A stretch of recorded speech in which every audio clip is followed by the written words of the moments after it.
Tuesday the 28th of July. We're going to start today with some scat push-ups and tabletop raises. So we're looking at 3 rounds of these 2 exercises. Scat push-ups you'd be familiar with by now possibly.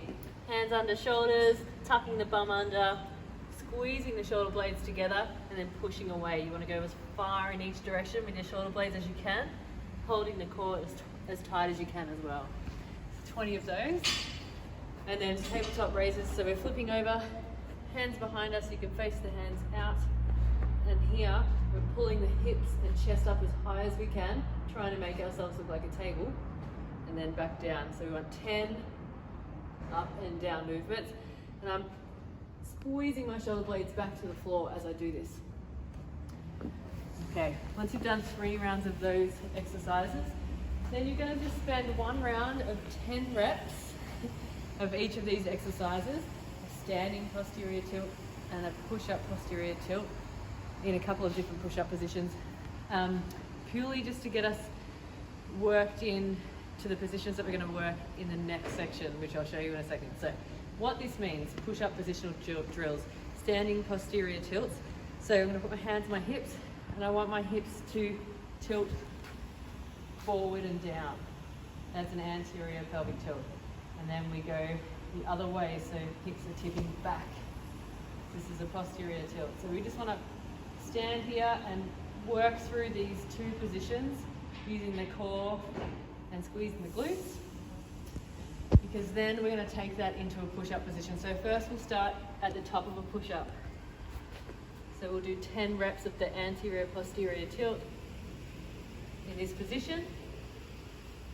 And then once you've done 10, go to the bottom, holding yourself off the ground, doing the same thing.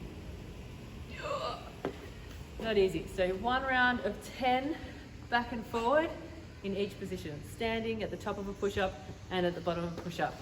So that is getting us prepped for push-ups for days, which is our push-up cycle that's been happening over this round of home crew. You can find the demonstration video at the link in Wodify. So make your way through that. And then we go to our Metcon for the day, which is a CrossFit open workout, 14.2 home crew version. So we're looking at 10-minute AMRAP of 30 double unders, or 60 singles, or 45 triple taps, and 15 ground to overhead. So this time around, we're going to use both hands on either our kettlebell or a dumbbell, or a barbell if you've got one, to do this ground to overhead movement. So firstly, first movement, double unders. If you've got double unders, go for it. If you don't have doubles, let's go for 60 singles. If you don't have a rope, or you can't use a rope in where you're training, use this triple tap version.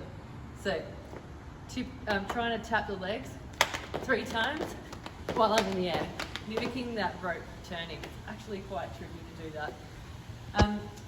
And then we're going to 15 ground to overhead. So ideally we have 2 hands on either side of the dumbbell. You're going to touch the ground, and then we're going for a snatch.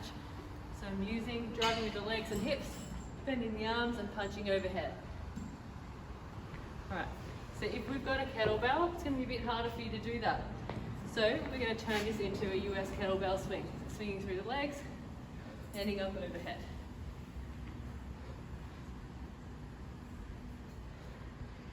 Alright, so you're going to move fast through this, guys. Because we're not using a barbell today, you're going to be able to keep moving and moving and moving with this. Alright, and once you finish that Metcon, guys, you're going to head to your recovery section and do 2 rounds of a 60-second doorway stretch, and then 2 minutes each side of a hamstring stretch. So a doorway stretch is where we're standing in the doorway, holding each hand on each side of the door frame. And then I want you to lean through. Imagine I'm falling through the door and opening up my chest. Get a nice good pec stretch there. Then 2 minutes each side of a hamstring stretch. Find an elevated platform that you can keep your hips square on. Lean forward to feel that stretch under the hamstring. Hold that for 2 minutes. If you don't have a platform to do that on, then you can kneel and do the same thing, reaching forward, touching the ground. All right, have fun with that one, guys.